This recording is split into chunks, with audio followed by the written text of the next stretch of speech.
Hello, and welcome to Precon Decon, the video series where I deconstruct the pre-constructed decks of Magic the Gathering's history. In this video, we're going to look at the last deck from Eventide, which is Superabundance, which is the green and blue deck. So let's start looking at it.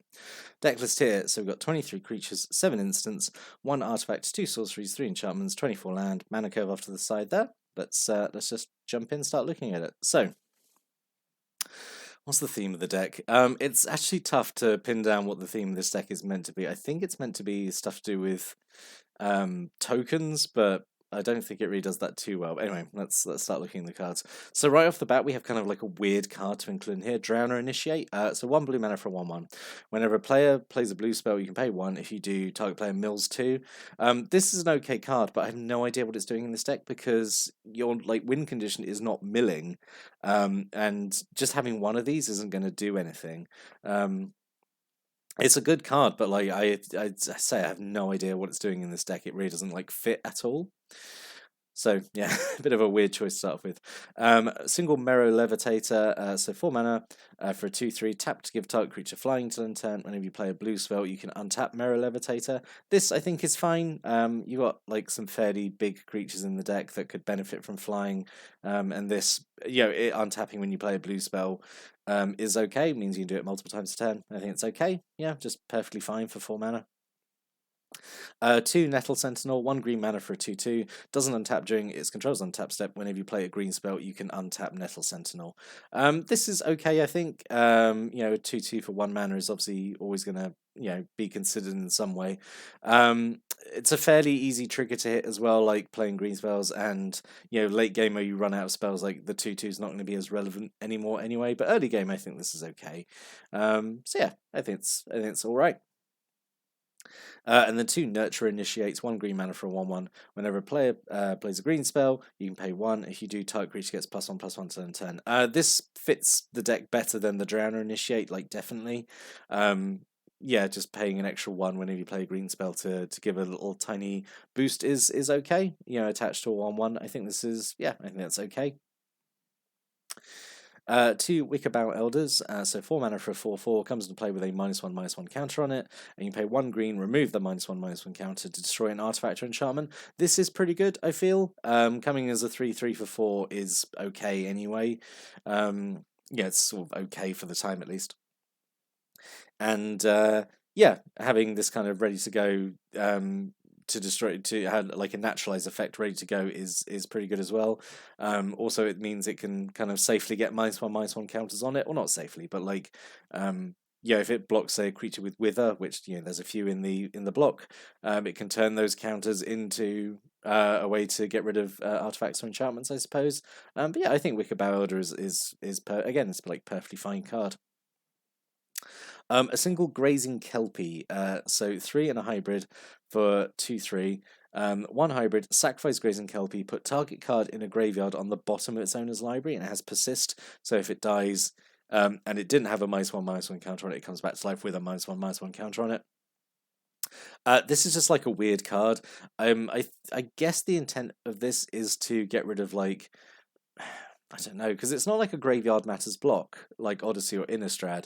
I guess maybe get rid of retrace cards, so then your opponent can't play retrace cards from their graveyard, I guess. Or any kind of reanimation target. This feels like more of a sideboard card, honestly. It doesn't feel like it needs to be in the main deck as such. I guess it's what you could use it on your own stuff.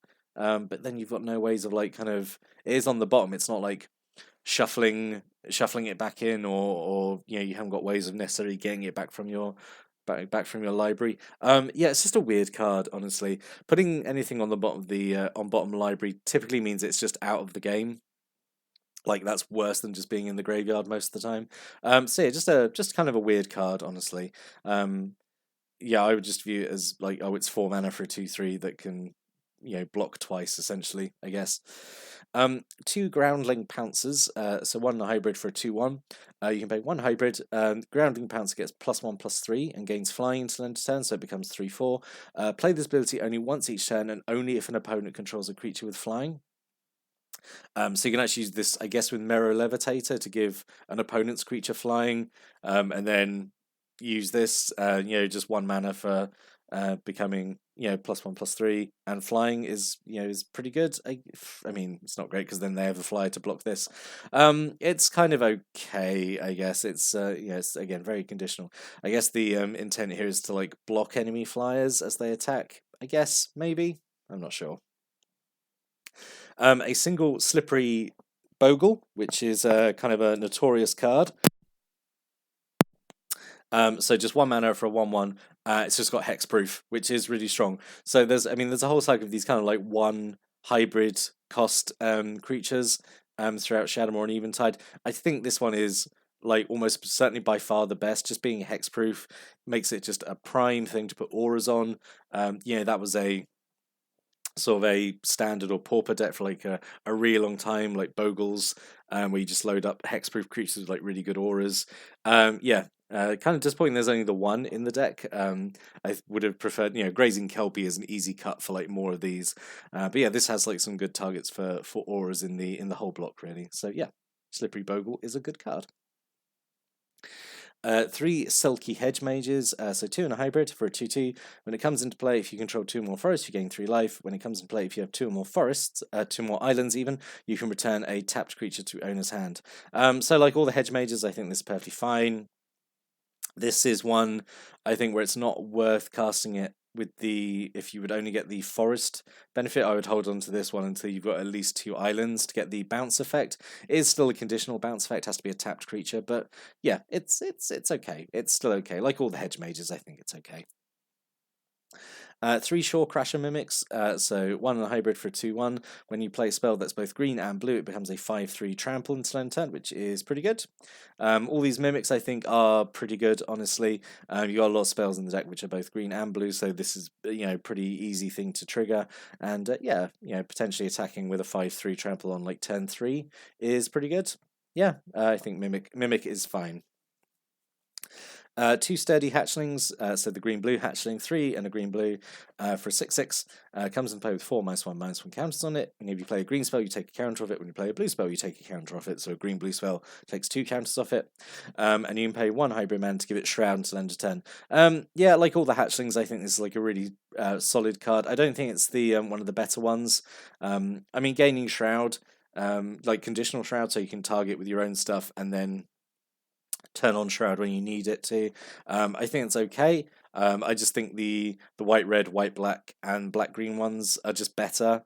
But yeah, this is still okay. This is still okay.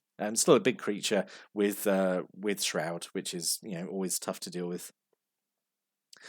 3 Wistful Selkies, 3 hybrid man for a 2/2. When it comes to play, draw a card. Yeah, perfectly fine, simple, easy creature like this one. Yeah, just a good turn 3 play, 2/2 and draw a card. Yeah, it's fine. Single Cerulean Wisps, 1 blue mana, target creature becomes blue until end turn, untap it and draw a card. Yeah, this is okay as well. Just to untap one of your stuff and then draw a card for a single blue mana is fine. Single Dream Fracture, 1 cast on 2 blue, counter target spell, its control draws a card, draw a card. So it's it's cancel, kind of not with upside, it's symmetrical draw. I think it's okay. It's just a counter spell with typically you don't want to let your opponent draw cards, but also drawing a card off this as well is fine. I think it's fine. I think it's about equal with stuff like cancel or these other kind of hard counters about 3 mana value, which is, I think it's fine. A single Viridescent Wisps, 1 green mana, target creature becomes green, it gets +1/+0 till in turn, draw a card. I don't think this is as good as Cerulean Wisps, just like if it was +1/+1, I think it would, obviously be better because it's doing more than. But I think +1, if it was +1/+1 draw a card for a single green, I think that'd be okay. It's fine. Okay, I don't understand why there's only one of them though. This is like a card that I feel like you want to have more than one. Just having one of these feels so weird.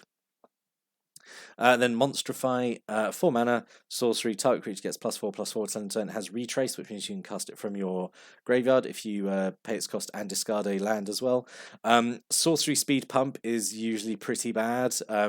Pump spells are obviously best when they're done at instant speed, so your opponent doesn't see it coming. This also being 4 mana as well is pretty pretty bad, honestly. Yeah, just not a great card in my opinion. It is technically reusable because of retrace, but I say it's so expensive, and yeah, just not a fan of it. A single invert the skies. This is a fun card. So 3 and a hybrid. Creature your opponents control lose flying until end turn. If green was spent to play invert the skies, creature you control gain flying until end turn. If blue was spent to play it, and then do both if you spend green and blue. So I used to really like this card. Essentially, if you play it for green blue, it's like your whole board is unblockable essentially for a turn, which is really strong. It's like a really good way to close out a game, which is the intended use. You ground all your opponent's creatures and then give all your stuff flying, swing over in the air. They can't do anything about it. So yeah, invert the skies I think is pretty good. Maybe a little expensive for this effect, but if it helps you win the game, I think 4 mana is fine. 3 snake forms. This is pretty good as well. So 2 and a hybrid. Instant, target creature loses all abilities, becomes a 1/1 green snake until end turn, and draw a card. So this is kind of like a removal spell, because you're going to use this on a creature that's attacking or blocking, going to shrink it down to a 1/1, and then kill it with combat damage essentially, and you get to draw a card from it as well, which is pretty good, and it turns off abilities. So yeah, this is doing a lot for only 3 mana. So yeah, I think this is one of the better cards in the deck, honestly.